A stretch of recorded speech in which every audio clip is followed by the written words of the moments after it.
Olá, queridos amigos. É muito bom estar com vocês mais uma vez. Eu sou a Miriam Nascimento, do Centro Espírita Irmã Rosa, e é muito bom estar mais uma vez nessa casa que nos acolhe para mais um encontro, mais uma reflexão. Nós convidamos a todos nesse instante para que a gente possa já sintonizar com o nosso tema, conhecimento de si mesmo, um convite, né, que Jesus já fazia a nós e que a doutrina espírita também nos faz, fazer a nossa leitura inicial e depois a nossa prece, para que a gente possa, então, bater esse papo, né, conversar um pouquinho, refletirmos um pouco sobre essas questões que Allan Kardec nos traz lá no Livro dos Espíritos e que Santo Agostinho compartilha conosco também algumas instruções. Então, eu trago aqui para a nossa leitura uma mensagem do Espírito Lúcio. É uma mensagem do Espírito Lúcio de Abreu, que está no livro A Evangelização da Regeneração, através da mediunidade de Janaína Farias. E ele, então, nos fala o seguinte: insiste, persiste, resiste. Em qualquer ideal de autorrenovação em que pretendamos investir, convém que adotemos 3 atitudes: insistir, persistir, resistir. Ao buscares os recursos necessários, encontraste desconfiança e xiste. Passa adiante, esquece o escárnio. Insiste, insiste, insiste. Ao apelo carinhoso por auxílio, recebeste armas em riste. Passa adiante, esquece a decepção. Persiste, persiste, persiste. Entre os entes amados, ouviste, esquece, impossível, desiste. Passa adiante, esquece a solidão. Resiste, resiste, resiste. Aceita os percalços por lições e adiante dos insucessos não fique triste. Cultiva a alegria e perceberás que Jesus te sustenta no ideal a que anuíste. E assim, vamos elevar os nossos pensamentos a Deus, nosso Pai, agradecendo sempre a oportunidade da vida em que aqui nos reunimos, Senhor, em Teu nome, junto às mensagens e vibrações amorosas do Mestre Jesus, a equipe espiritual que nos envolve, que nos ampara sempre, trazendo esse ambiente tão especial que nos acolhe, nos estimula a nossa caminhada terrena. Pedindo assim a permissão para darmos por iniciados esse nosso encontro de hoje. Que assim seja. Bom, meus amigos, vamos lá. Fica uma pergunta, né, no conhecimento de si mesmo. Você se conhece? Será que nós nos conhecemos?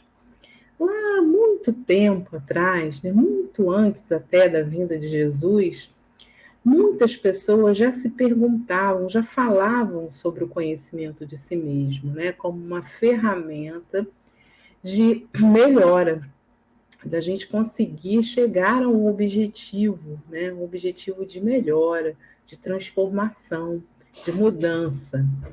E aí, quando a gente lembra, né, de filósofos, de pessoas que passaram por essa caminhada, por essa pergunta, quer dizer, o homem sempre se perguntando sobre o presente, sobre o futuro, nós vamos lembrar lá atrás de um filósofo, né, que trouxe também essa frase, conhece-te a ti mesmo, mas que não foi ele, né, Sócrates, não foi ele quem criou essa frase. Ele, na verdade, se utiliza dessa frase que está lá, que às vezes a gente atribui a ele, né, mas na verdade ela é uma inscrição que está na entrada do oráculo de Delfos. E nesse local, que era dedicado a Apolo, né, que lá na mitologia grega era um deus da luz e do sol, da verdade e da profecia, as pessoas buscavam ali conhecimento do presente e do futuro. E ali existia toda uma história, né, do local, que havia ali uma certa névoa, como se fosse um gás, né, que fazia com que as pessoas ficassem em êxtase.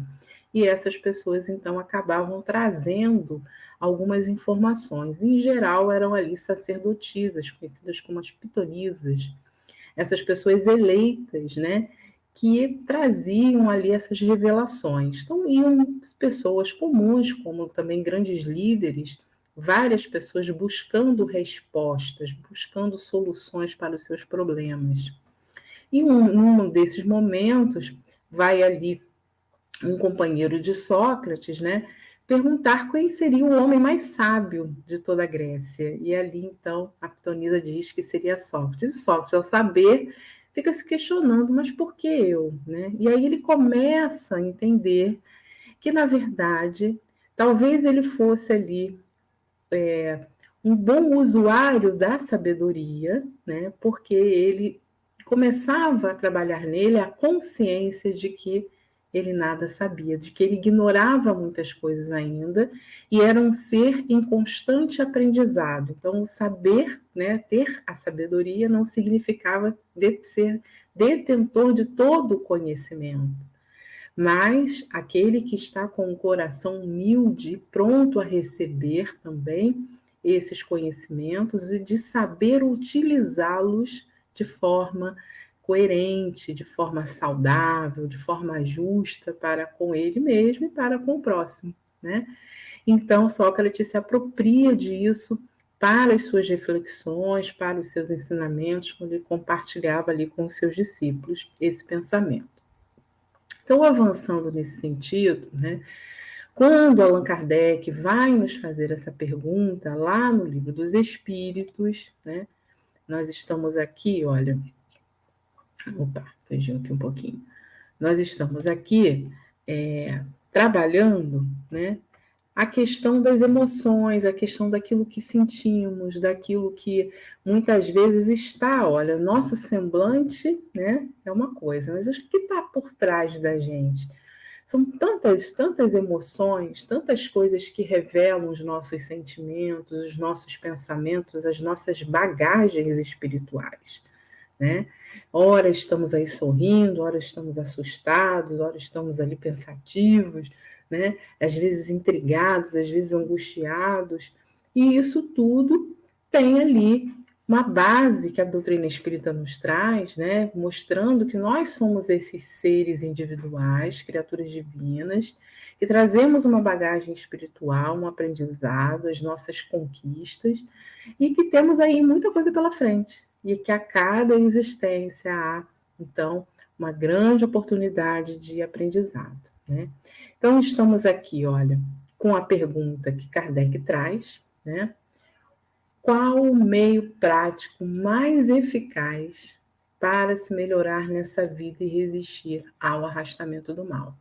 Quando Kardec vem trazendo isso, no capítulo da perfeição moral, ele já destrinchou desde lá do início, né, uma série de questões filosóficas mostrando que a importância, né, do caminho até a perfeição moral, o caminho que nós estamos até a perfeição moral. Porque quando se faz a pergunta, naturalmente, né, para nós, o que nós estamos fazendo aqui? Né? Nós estamos aqui para o quê? Para evoluir, né? Aí, naturalmente, a gente fala assim, a gente está aqui para progredir, para evoluir. Mas será que a gente realmente tem essa consciência do que é progredir, do que é evoluir? Será que a gente tem essa consciência, esse momento constante de reflexão, de que cada momento que a gente vive na nossa vida faz parte desse processo e que não existe necessariamente uma forma e uma medida para todo mundo de forma igual, e que para nós, dentro do nosso planejamento reencarnatório, também existem questões muito especiais, muito próprias das nossas condições e necessidades, né? Por isso que quando nós estamos numa convivência familiar, num grupo muito próximo a nós, muitas vezes nós não compreendemos como determinada pessoa pode ter uma atitude tão diferente da nossa, pode ter um pensamento tão diferente do nosso. No dia a dia, esse convívio, ele às vezes até nos incomoda nesse sentido, Mas quando nós lembramos que somos espíritos, que estamos ali, cada um com as suas demandas, né? E estamos juntos, para juntos nessa caminhada superarmos e conquistarmos tantas coisas, aí já começa a clarear um pouquinho. Então, essa pergunta, na verdade, esse capítulo, né, da perfeição moral, essas leis morais, são orientações, né, para que o espírito ajude o espírito na sua conquista, na conquista das suas virtudes, né, e na eliminação dos seus vícios. E na medida em que os nossos hábitos e ideias vão amadurecendo, a lucidez vai se fortalecendo, né? Então, não é de um dia para o outro esse momento. E aí, quando a gente recebe essa resposta, né, que tem aqui na questão 919, um sábio na antiguidade vos disse, né? Conhece-te a ti mesmo. Aí Kardec fala, poxa, tudo bem, porque Kardec foi bem objetivo na sua pergunta. Eu quero saber o meio, mas não basta ser um meio, eu quero que ele seja prático, fácil, acessível a qualquer pessoa, né? Que seja, olha, que não tenha ali uma série de normas, de meios, de formas assim que dificultem, não. Eu quero uma forma prática, realmente que é possível ser feita, né? Que qualquer um pode executar.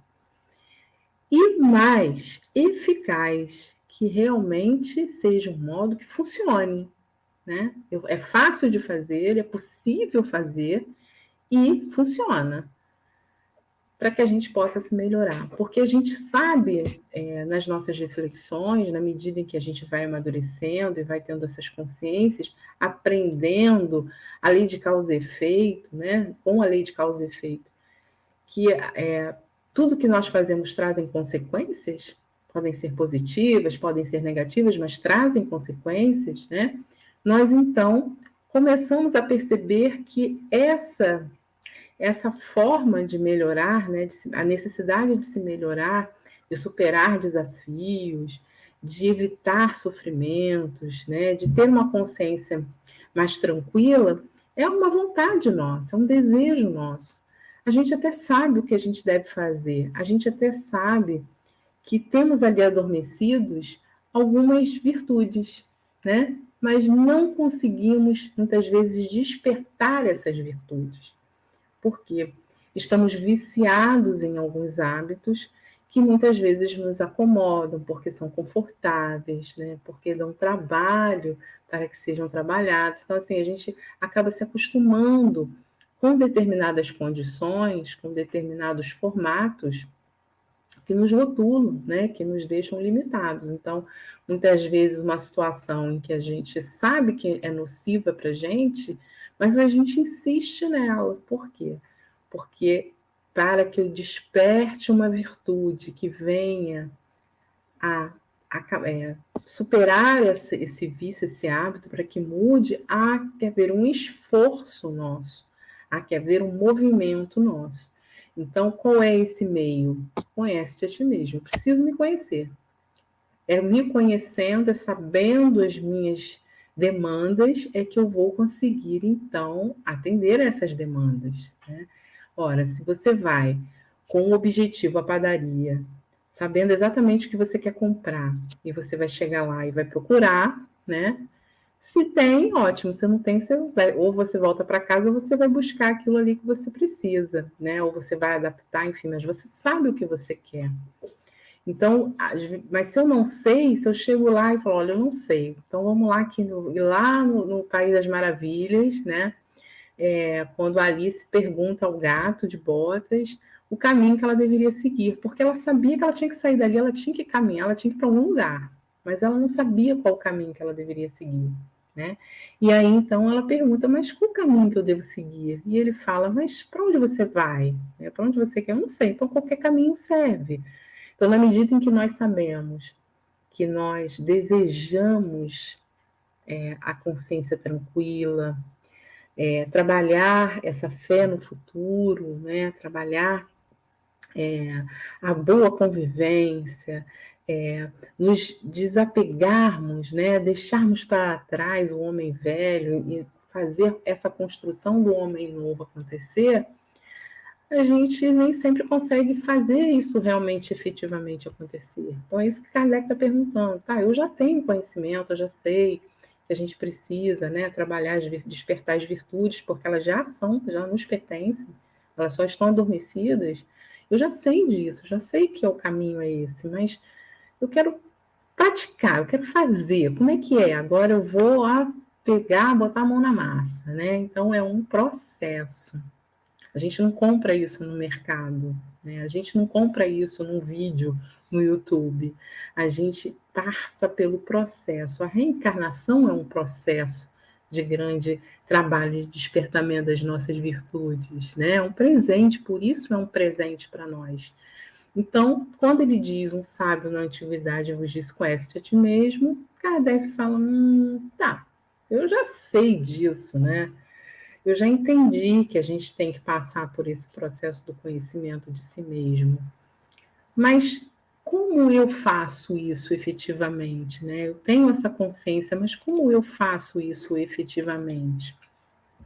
E aí a gente traz aqui um quadrinho, né, dessa da Mafalda, em que ela está ali lendo sobre exatamente sobre isso. Conhece-te a ti mesmo. Tá bom. É um bom conselho, né? Mas hoje não me apetece fazer turismo dentro de mim, porque muitas vezes é difícil, né, a gente parar para entender esse processo e aceitar esse processo.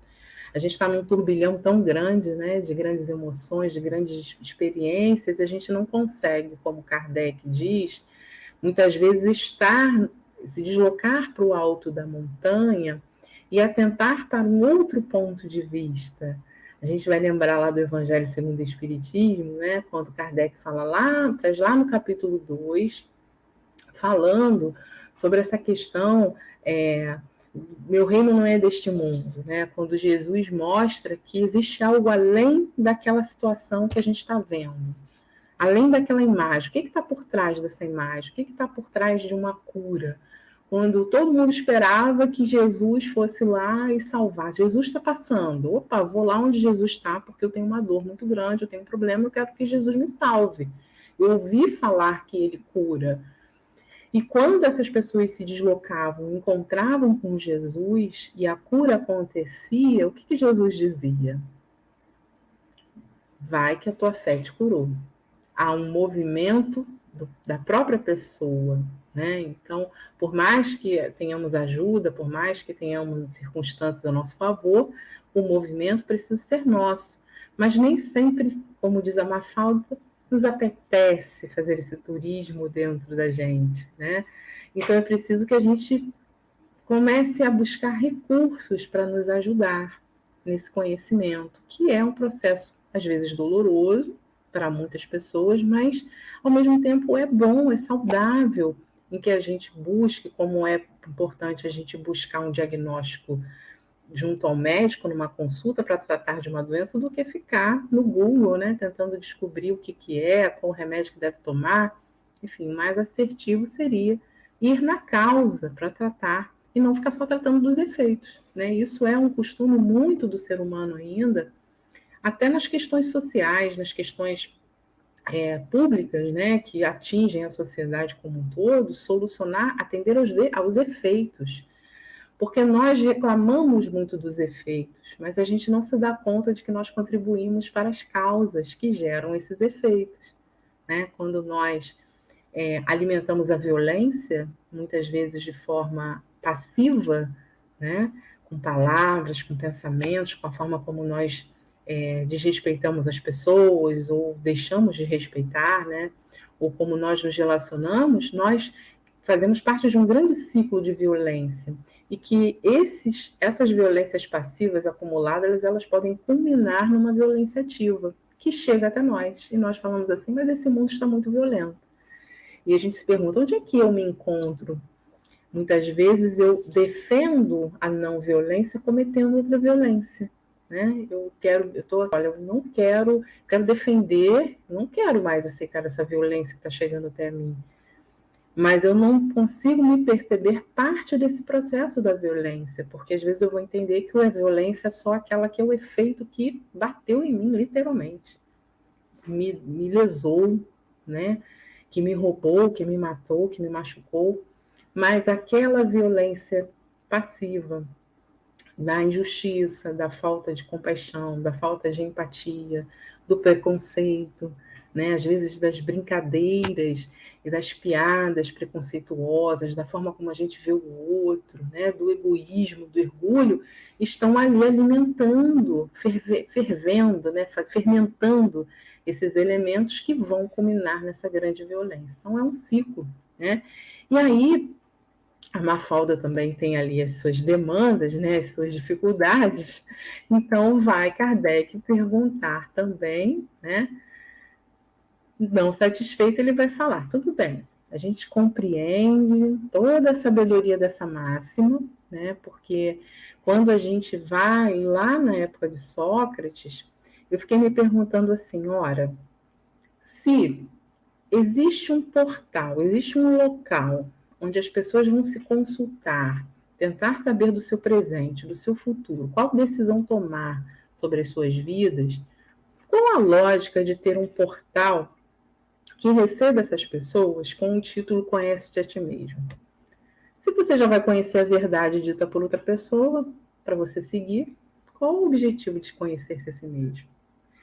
E realmente, dentro dessa máxima, existe ali como Sócrates mesmo tirou, né, para ele essa reflexão de que ele estaria usando, né, a sua sabedoria quando ele reconhece que ele precisa se conhecer para conhecer as coisas, né, que ele não é detentor de tudo, mas que ele ignora tantas coisas ainda e que é um mundo pela frente.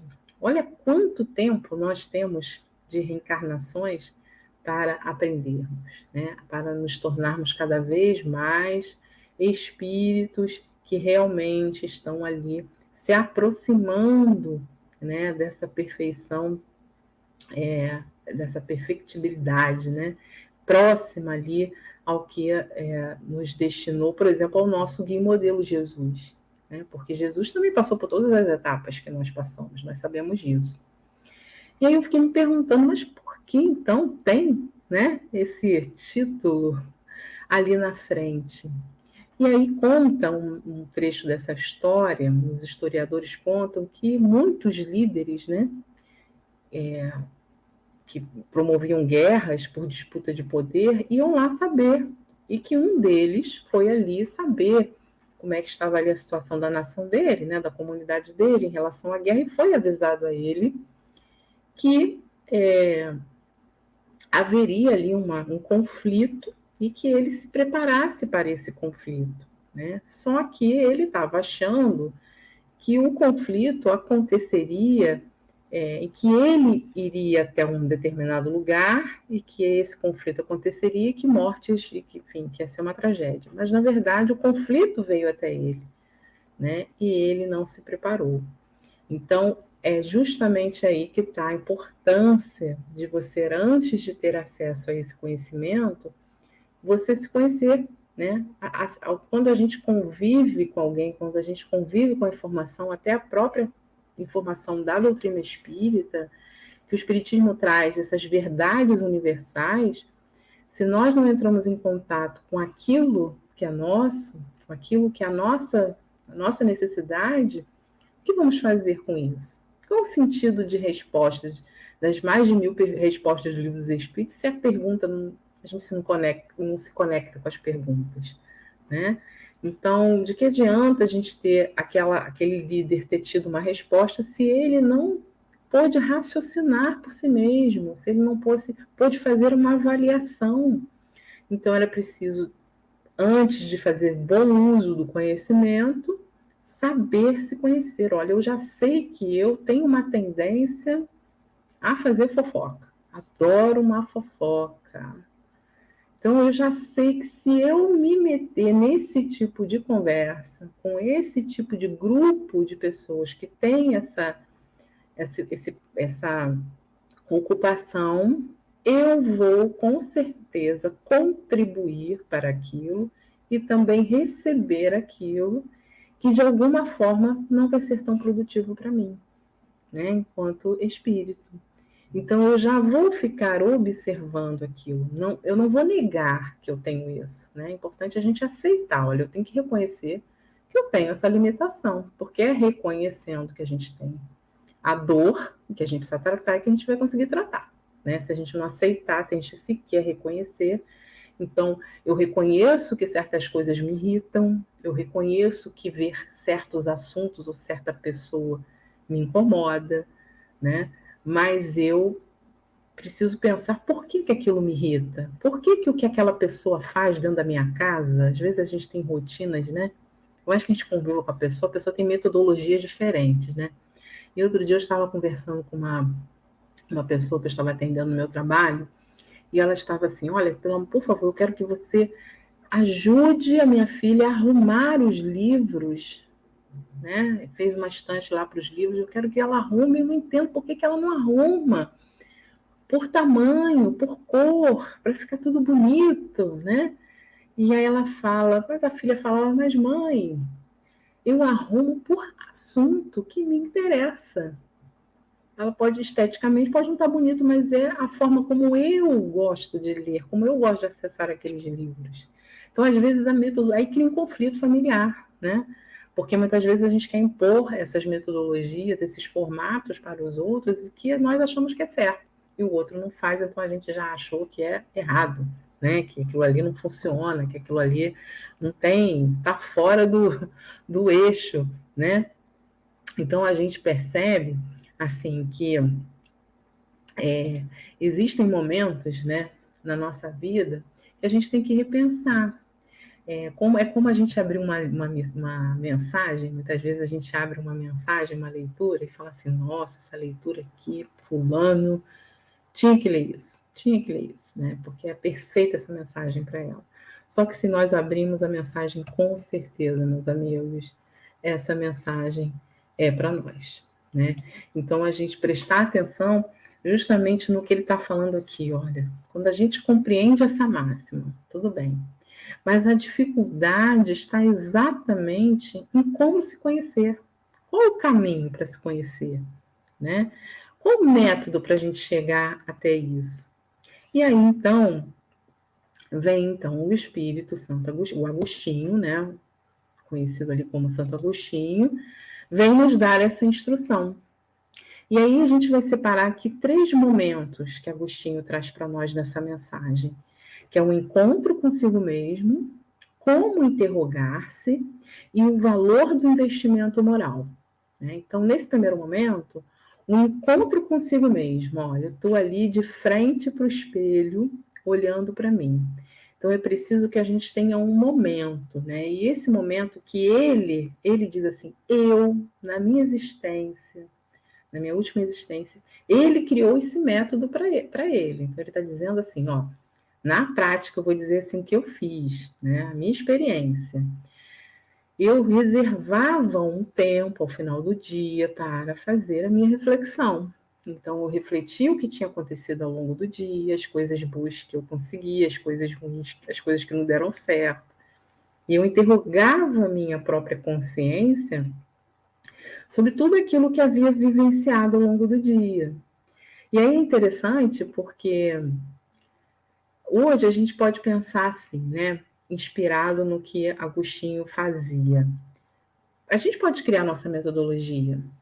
Eu posso fazer essa reflexão a qualquer hora do dia, né? Ele fez ali uma questão, uma posição que foi a forma como ele encontrou, mas a essência é o quê? Interrogar a consciência. Então, eu posso fazer algo agora, nesse instante, e imediatamente interrogar a minha consciência. Eu posso me retirar em algum momento, eu posso refletir sobre o que eu fiz, né?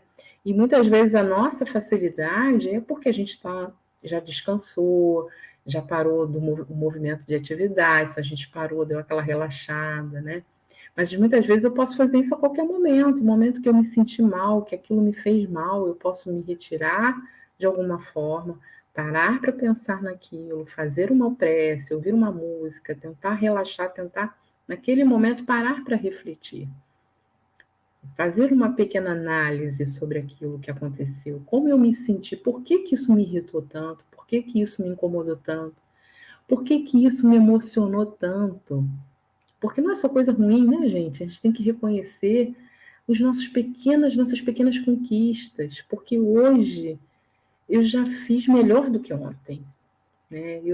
Ontem eu deu vontade de apertar o pescoço. Hoje eu já respirei fundo, eu já não tive vontade de apertar o pescoço.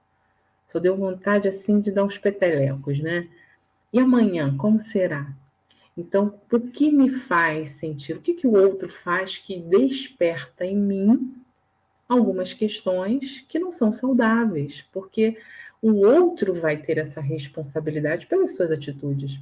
Mas o que bate em mim, como diz aí uma frase que a gente usa na juventude, né? Bateu, doeu, pega que é seu.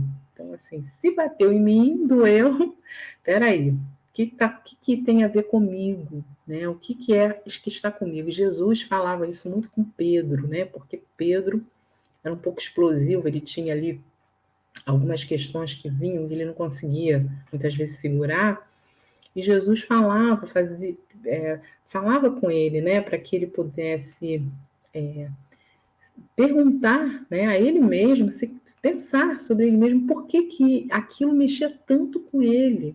Porque não bastava Jesus falar, Pedro, perdoa 70 vezes 7. Né? Mas por que ele tem que perguntar? Ele não estava obedecendo uma ordem de Jesus, ele tinha que pensar por quê. Porque era um exercício, era preciso repetir aquilo até que eu entendesse que perdoar é justo. Porque até então Pedro achava que não era justo perdoar. Então, para que eu vou perdoar? Não acho certo perdoar. Né? Não entendo o que é perdoar. Então, era preciso repetir aquilo várias vezes, aquele gesto, né, para se libertar daquele rancor, daquela mágoa, daquela fúria que o fazia deixar cego, era uma cólera, né, que cegava Pedro, queria pegar e acabar com aquilo à base da violência. Então, ele trabalhava aquele momento, deixando que aquele momento de descoberta, de despertamento, fosse próprio dele. E aí, quando a gente traz, por exemplo, uma reflexão, né? Deixa eu botar aqui. Peraí, que ainda não é esse aqui, não. Deixa eu voltar aqui. Tem quando eu fiquei pensando assim, poxa, como é que a gente faz esse momento? Tá, eu já entendi que a gente tem que ele fala aqui, né? Que Sócrates fala, do momento, o tempo que a gente tem do encontro consigo mesmo. Tá, eu já entendi que eu posso determinar algum momento ali de reflexão, que pode ser de manhã quando eu acordo, na hora do almoço, de noite, antes de dormir, ou a qualquer momento que eu sentir necessidade, né? Aí ele fala assim, tá, a segunda parte que ele traz é como interrogar-se. E aí, entre um passo e outro, quando a gente vai pesquisando, assim, a gente vai buscando assim, como é que a ciência pode ajudar a gente, né, a entender esse processo de conversar consigo mesmo, né? E aí eu achei uma pesquisa, assim, que existem algumas pesquisas, né, por aí, interessantes, em que a neurociência, né, já vem trazendo para nós uma série de informações, né, interessantes sobre como o cérebro funciona, como as coisas reagem, né? E existe ali um site chamado Psicologias do Brasil, em que fala assim, um estudo, um artigo sobre comportamento, e diz que o conversar consigo mesmo pode ser um sinal de sabedoria nossa, né, de acordo com estudos científicos. Então, de acordo com algumas pesquisas científicas, pode ajudar realmente a gente a avançar. E aí, ele faz uma pergunta, você já falou sozinho, gente? Quem aqui já se pegou falando sozinho? Acho que todo mundo, né? E agora usando máscara na rua, então a gente pode falar sozinho na rua que ninguém acha a gente maluco, ninguém acha a gente doido, né? Porque a gente está, falando aí na rua que ninguém vai achar que a gente é maluco, que a gente está só falando com a gente mesmo. E não é bom quando a gente fala, porque a gente se escuta, né? E a gente consegue, muitas vezes, até falar, caramba, raciocinando, né? Eu estou me ouvindo e estou conversando comigo mesmo. Muitas vezes a gente está ensaiando um discurso, muitas vezes a gente está ensaiando um duelo, algo que eu não consegui falar para o outro, eu vou ficar falando aqui, como se eu estivesse falando tudo que eu queria falar e não consegui, né? E a gente está ali conversando. Então, conversar consigo mesmo, olha só que interessante. Você se pega fazendo perguntas até que se dando conselhos? Você tem medo de ser rotulado como uma pessoa, uma aberração, né? Então, porque você está falando sozinho?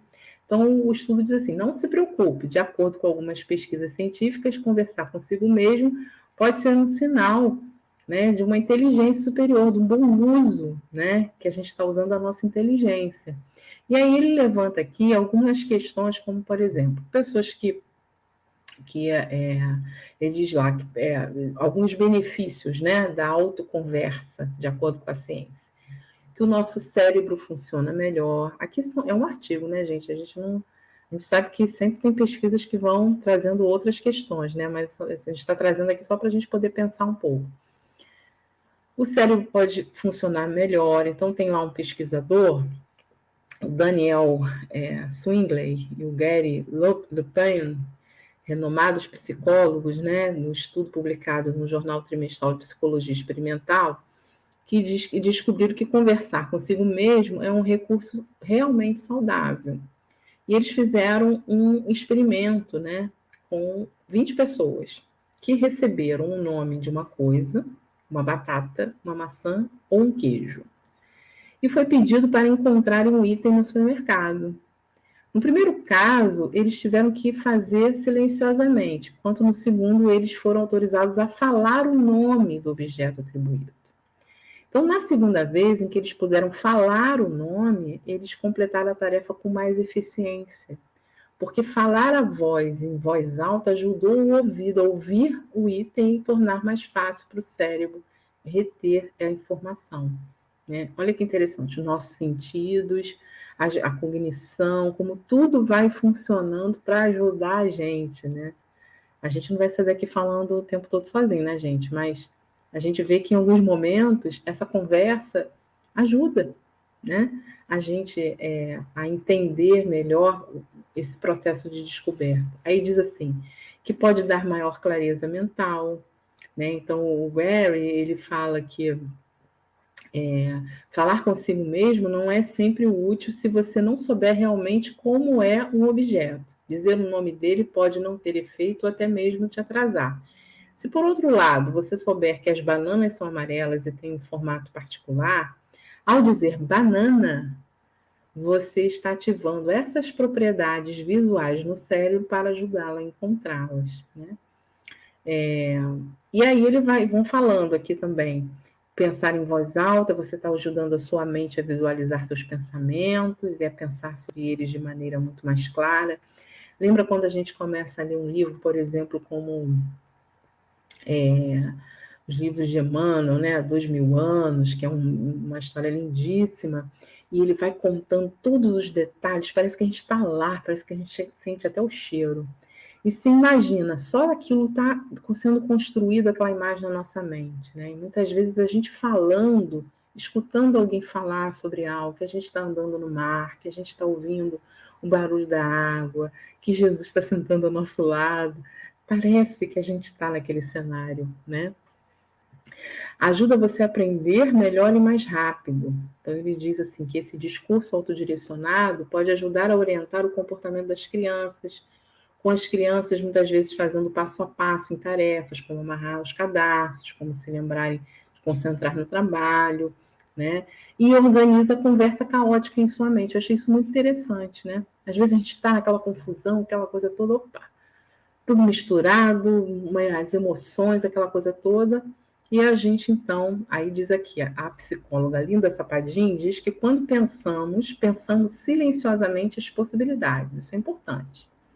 Mas você deve falar consigo mesmo porque consegue priorizar o que quer. Né? Então, quando você está preso, ela dá um exemplo, quando você está preso numa encruzilhada, você tem que escolher apenas um caminho e falar em voz alta vai tornar ele mais ordenado. Quer dizer, se você tem ali alguma coisa que está atormentando, que você está ali confuso, fala aquilo, conversa, né, com você mesmo. Porque você vai organizando a sua mente, você vai aprendendo ali a fazer um exercício de disciplinar o pensamento. E, por último, ele diz que motiva a gente a conseguir o que deseja. Conversar consigo mesmo, dar conselhos a motivar a si mesmo, pode lhe dar impulso suficiente para dar aquele passo extra quando não tiver motivação e vontade. Então, são algumas orientações aqui, né, que a gente não vai aprofundar muito, porque a gente também não é aqui o conhecedor do domínio tudo, mas é interessante, né, como alguns pesquisadores se aprofundaram nisso. Não quer dizer que isso seja uma absoluta verdade, mas alguns profissionais já observam que existe um efeito sobre isso. Que Santo Agostinho lá estava falando, né? E Sócrates já fazia esse modelo, quem sabe, né? Quando a gente usa esse recurso do nosso cérebro, ele ajuda o espírito a manifestar mais plenamente, né? Nas suas demandas. Bom, então, Santo Agostinho já falou lá que a gente tem essa condição de se interrogar agora, porque ele diz assim, o conhecimento de si mesmo é, portanto, a chave do melhoramento individual. Né? Sem esse conhecimento, sem esse autoconhecimento, vai ser muito difícil a gente avançar de forma verdadeira. Mas como é que a gente vai julgar a si mesmo? Como interrogar-se? Né? Porque ele diz, não se terá a ilusão do amor próprio, que atenua as faltas e a torna desculpáveis? Quer dizer, às vezes eu vou ficar assim, botando culpa no outro, que o outro que é o responsável pelo que eu estou sentindo, pela raiva que eu estou sentindo, que eu não fiz errado, que eu sou a pessoa certa. Então, será que eu não seria... Será que eu seria justo, né? Será que eu teria condições realmente de ser honesto e avaliar realmente aquilo? Por exemplo, até as coisas positivas que eu consegui atingir, né? O que eu positivamente consegui atingir? Nem sempre eu sou honesto com isso, de ver as minhas qualidades, de ver as minhas conquistas, né? Então ele diz assim, um avaro se julga simplesmente econômico e previdente, o orgulhoso se considera tão somente cheio de dignidade. Quando estáis indecisos quanto ao valor de uma de vossas ações, aí ele vem dizendo, dando a dica aqui, perguntai como a qualificarei se tivesse sido praticada por outra pessoa. Se a censurardes em outros, ela não poderia ser mais legítima para vós, porque Deus não usa de duas medidas para a justiça. Né? Então, é uma forma da gente se colocar no lugar do outro e ver, se eu estou criticando o que o outro está fazendo, então o que eu vou fazer também não é correto. Né? Então, para que a gente possa não cair numa falsa avaliação, numa falsa ilusão, nem ser condescendente, mas também não ser injusto com a gente, né? Não ser tão exigente com a gente. Às vezes a gente cai num grau de exigência tão grande que a gente sofre tanto e não também percebe os passos positivos que nós demos. E aí ele ainda dá mais uma dica, para a gente observar muitas vezes a opinião dos nossos inimigos, dos nossos adversários, porque eles vão apontar, eles não têm interesse em disfarçar a verdade, então eles vão muitas vezes apontar para nós realmente questões que às vezes um amigo vai nos poupar, né? E às vezes é muito duro, na maioria das vezes, ouvir dessas pessoas. Mas como é bom, muitas vezes, a gente poder, mesmo, às vezes a pessoa às vezes sendo indelicada, né? Sendo desagradável, ela trazer alguma coisa que vai, de alguma forma, se eu tiver vontade, tirar algo positivo daquilo. Eu posso não concordar com a forma como ela fez, o que ela fez, mas ela falou uma coisa que faz sentido, né? Que realmente me incomodou. Será que eu sou assim? Será que eu estou agindo assim? Né? Então, muitas vezes é difícil para nós, por nosso orgulho, né? Então, ele fala que é importante a gente também não descartar nada, aproveitar tudo. E sempre formular perguntas claras, precisas, né? Sem medo da gente ficar multiplicando e repetindo essas perguntas até que a gente consiga chegar, alcançar ali alguma coisa. Pode-se muito bem consagrar alguns minutos. Aí vamos falar do investimento, que é a terceira parte dessa reflexão. O investimento, ora, a gente dedica tanto tempo, né, para as nossas conquistas materiais, para as nossas atender às nossas demandas materiais. Por que não investir nessa questão espiritual, né? Por que não aproveitar os instantes e não deixar sempre para depois? aquilo que a gente precisa mudar. Pode ser que a gente faça uma lista e que a gente não consiga ainda, mas a gente fez a lista, né? Às vezes anotar assim, olha, hoje eu preciso, né? A gente até lá na mocidade, com os jovens, a gente faz no início do ano uma cartinha para o eu do futuro. Coisas que você gostaria, coisas que você gostaria de pensar, gostaria de mudar, gostaria de conquistar, de deixar para trás, né? Para o final do ano a gente abrir e ver aquilo que a gente conseguiu, né? Fazer daquelas reflexões.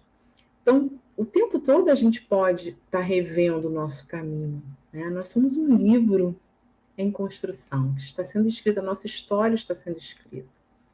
O que passou está feito, a gente não pode voltar atrás, mas a gente pode estar sempre escrevendo uma nova história. A gente não tem como rasgar o livro que nós fomos. Nós sempre vamos ter registrado a nossa história. Só que a cada página a gente vai escrevendo uma história nova. Não é bom isso, gente? É muito bom, né? Então, Agostinho, ele termina, né, falando justamente que esse processo, né, que no início se chamava atenção pelos fenômenos da natureza, para que a gente pudesse se sentir parte desse mundo. Agora a gente começa a tocar, né, para tocar os sentidos, agora a gente começa a olhar para o momento do raciocínio, da lógica, do pensamento, da reflexão. E é por isso, então, que ele diz, né, com esse propósito editamos o Livro dos Espíritos, porque essas perguntas, essas respostas vêm nos dar ali um caminho para esse pensamento. Kardec comenta, né? Muitas faltas que cometemos nos passam despercebidas. Se, com efeito, segundo o conselho de Santo Agostinho, interrogássemos mais frequentemente a nossa consciência, veríamos quantas vezes falhamos sem disso nos apercebermos, por não percustrarmos a natureza e o móvel dos nossos atos. A forma interrogativa tem alguma coisa de mais preciso do que uma máxima em que, em geral, não aplicamos a nós mesmos. Ela exige respostas categóricas, por um sim ou um não, que não deixar lugar a alternativas, que não deixam lugar a alternativas, respostas que são outros tantos argumentos pessoais, pela soma das quais podemos computar a soma do bem e do mal que existem em nós. Como é bom a gente poder chegar a um momento em que a gente fala, hoje eu fiz algo diferente de ontem. Hoje eu percebi que eu preciso dar atenção a determinada coisa que eu sei que não me faz bem, ou que eu sei que está prejudicando alguém. E amanhã eu vou fazer o exercício de fazer diferente. E se eu não conseguir, eu tentei. E isso é um exercício. Então, no dia seguinte, no outro dia, e no outro dia, até o momento em que eu vou falar, eu consegui dar um passo diferente. Eu consegui pensar diferente, eu consegui sair desse ciclo vicioso, às vezes, de pensamento e de sofrimento, que me faz colocar numa posição como se existisse sorte azar, como se Deus fosse privilegiar alguém, como se eu fosse abandonado, né? E Agostinho, ele também faz uma ponderação sobre os nossos anjos guardiões, né? Ele fala que nós podemos recorrer a eles nas nossas preces, nos nossos pensamentos, porque eles estão aqui atentos para nos auxiliar, nos intuir, nos instruir. Quando o recurso nosso, à nossa vista, muitas vezes está difícil. Quantas instruções nós recebemos no mundo espiritual enquanto estamos emancipados, né, dormindo, o corpo físico dormindo, e que nós usamos no nosso dia a dia e não sabemos, não percebemos. Ou temos uma vaga lembrança. Então, como é importante a gente também aproveitar esses recursos, né, maravilhosos que eles nos oferecem de auxílio, com os seus corações sempre muito amorosos, né? Estamos aí olhando de frente, sem rótulos, beleza sem rótulos, né? Sem rotular os outros, olhando e nos amando, né? O que nós já trazemos, essa beleza maravilhosa que nós temos. E quando a gente aprende a admirar essa beleza na gente, a gente também aprende a admirar a beleza no outro. Olhar fixamente no outro que nós às vezes odiamos e dizemos: ele é filho de Deus. Ele é criatura divina como eu. Peraí, tem alguma coisa nele, né? E hoje eu traço o meu caminho, né? Nós podemos traçar os nossos caminhos. A gente não precisa depender do outro para ser feliz, nem depender do outro para nos sentirmos infelizes. Somos nós que traçamos o nosso caminho, né? Encerramos aqui, então, o nosso encontro de hoje, agradecendo mais uma vez essa oportunidade de estarmos reunidos.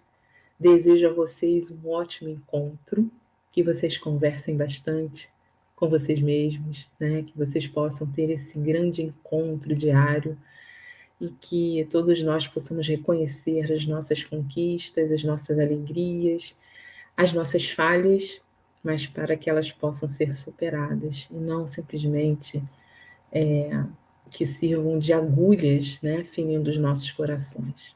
Meus amigos, minhas amigas, deixo aqui um grande abraço e convido a todos agora nesse instante para fazermos a nossa prece final. Amado Mestre Jesus, aqui estamos ao final desse encontro com os nossos corações esperançosos, Senhor. Após essa mensagem tão maravilhosa que a doutrina nos traz, de esperança, de perseverança, como nos trouxe Lúcio de Abreu, de insistir, de persistir, de resistir e seguir em frente. Que o nosso dia, a nossa vida, a nossa existência seja valorosa, que o nosso encontro seja especial, para que o encontro com o outro também possa ser especial. Que a cada lar nesse instante possa receber essas vibrações amorosas que renovam o nosso pensamento, fluidificando o nosso ambiente e que possamos, Senhor, seguir em paz junto a Ti, hoje e sempre. Que assim seja. Até a próxima, meus amigos. Fiquem com Deus. Muita paz a todos.